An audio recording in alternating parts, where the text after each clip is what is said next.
Okay. Hey everyone, this is Mike and Brock. We are going to go ahead and start our group video. Tanner and Carlos were unable to make it, and so while we were waiting for them, we went ahead and did the quiz.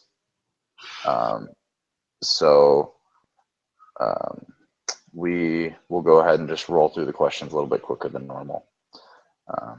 Question number 1 is: a consumer holds money to meet spending needs. This would be an example of C, transaction demand for money. Perfect. Number 2, a decrease in the interest rate will cause and it should be D, an increase in the amount of money held as an asset. Number 3 is: there is an asset demand for money primarily because of which function of money, and that's B, a store of value.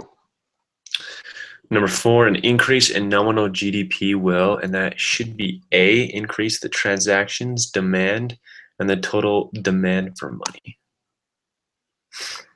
Okay, number 4, an increase in nominal GDP will A, increase the transaction demand and the total demand for money. Hey guys, how are you doing? Good. Hey Carlos, how you doing, man? Hey, I thought you met at two hours ago. No. Did you already meet and do a video? Huh?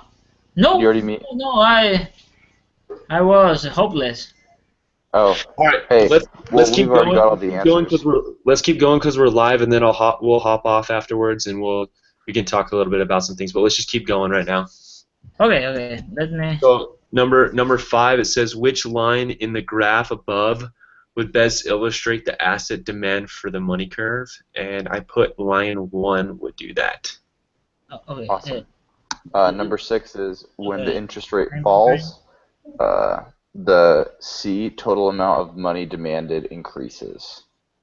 Okay.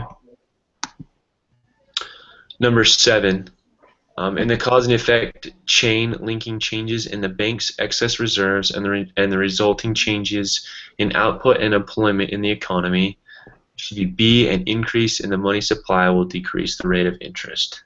Perfect. 8, the purpose of an expansionary monetary policy is to increase C, the real GDP. What number is this? Number 9. What is one of the advantages of monetary policy over physical policy? And that is the quickness with which it can be used, and that would be B. Perfect. A newspaper headline reads, Fed cuts federal funds rate for 5th time this year. This headline indicates that the Federal Reserve is most likely trying to what question is? monetary policy.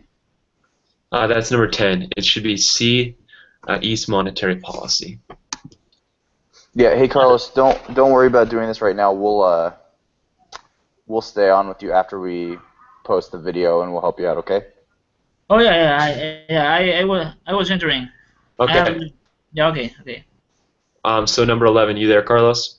Okay. Yeah. When the Fed wants to lower the federal funds rate, it buys bonds from banks and the public. Yep. That's great. If the federal fund rate, and we put C, increases, the prime interest rate will increase as well. So number 13 says, in the balance sheet above for the Federal Reserve, the asset would be items 5 and we also chose 4 and 6, loans to commercial banks and securities. Okay. I don't have this. Okay, go ahead, read it. We got it. Okay. The main tools that the Fed can use to alter the reserve of commercial banks are required reserve ratio and the following, except which one? A, the exchange rate. Should be A, the exchange rate.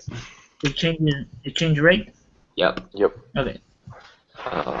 The lending ability of commercial banks increases when, and we put D, Fed buys securities in the open market. Yep. Perfect. the fundamental objective of monetary policy is to assist the economy in C, achieving a full employment, inflationary level of total output. Great. 17. The Federal Reserve alters the amount of the nation's money supply by manipulating the size of excess reserve held by commercial banks. Perfect. If the Fed sells government securities to the general public in the open market, it should be B, the Fed gives the securities to the public pays for the securities by writing checks, and then when declared, will decrease commercial bank reserves at the Fed. The Fed can induce banks to increase their reserves holding by increasing the interest on reserves. C. C. Oh, dang it. I don't have this too. When the Fed lowered short-term interest rates to near zero, but the policy didn't seem to stimulate the economy enough, the Fed in 2009 also began conducting the policy of expensive buying of bonds now known as I initially put the ZIRP, but it also is it's the QE, quantitative easing. QE? Quantitative easing. Yeah, I was. Yep, that's it. All right, well, this is our quiz for this chapter. Thanks for watching.